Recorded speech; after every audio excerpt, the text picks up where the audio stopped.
Let's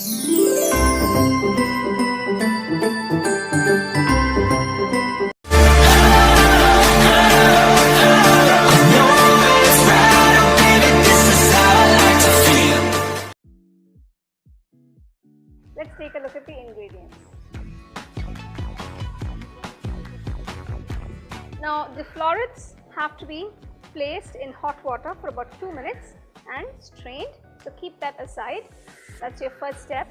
Gram flour or besan, maida or all-purpose flour, corn flour, turmeric powder, chili powder, about 2 teaspoons, salt and kesar powder, give you that extra color, just a pinch, ginger garlic paste. So just mix all these ingredients. Gradually incorporate the water, juice of 1 lemon.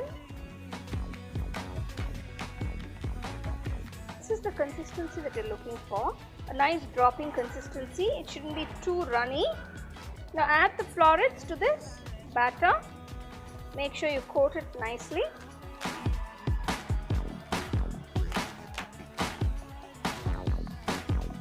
Marinate the flour.